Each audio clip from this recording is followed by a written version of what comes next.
this little man right here is the entire inspiration behind the over 130 families that we've been able to fund to have babies without Huntington's disease.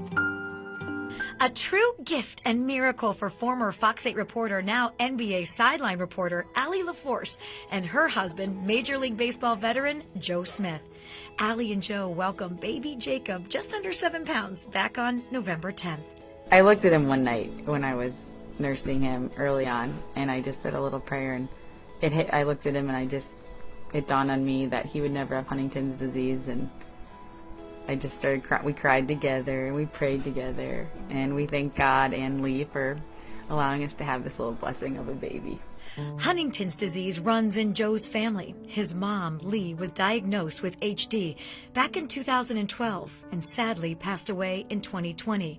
Allie and Joe turned to in vitro fertilization to help stop the HD gene from spreading to their children. Allie told her we were going to have one without Huntington's. And, you know, she made that promise when she was there, and she knows, but I mean, it all started from her, you know.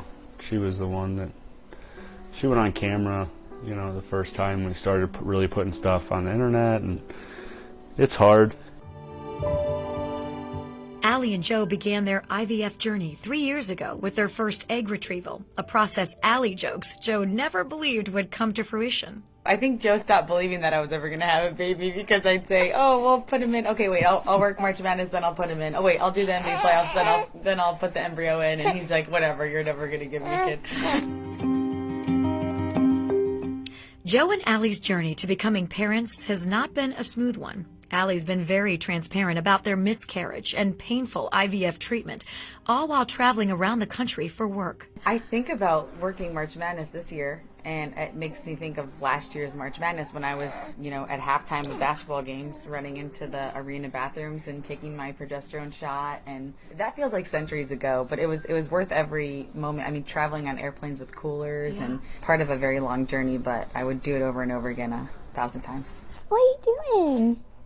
Hi. For Joe and Allie, it was important for them to not only protect their future children from the ravaging disease, but with the help of their foundation, Help Cure HD, to also spare other families the horrific pain that Joe witnessed and his family firsthand. Alzheimer's, dementia, Parkinson's, MS wrapped up into one is what Huntington's disease is. It's gross. I mean, I don't know. Within a few years, you could be a normal walking, talking, great, you know, having a great time seeing your grandkids or whatever, and then 10 years later, like, you're gone. Thanks to Help Cure HD, 20 precious babies have now been given the chance to live Huntington disease free. You know, at the end of the day, I think everybody just wants the health, and it doesn't matter how much money you have. Like, you can't fix it. You get one life, you get one body, and all you can try to do is, you know, help other people. I'll snack you right up. Who's coming to the rescue? Jacob's arrival was extra special as he was brought into the world with the help of his godmother, Allie's sister, Dr. Aubrey LaForce. Back in 7th grade when I decided, you know, to become a doctor, and then one thing happened and after another, you know, undergrad and then medical school.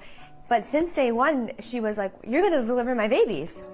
Allie and Aubrey are 6 years apart, and because of the age gap and Allie getting married when Aubrey was just starting college, she didn't think she'd be able to do this. When they got pregnant, I realized that I would have had my OBGYN training. You know, we kind of looked at each other and it was like, this is meant to be.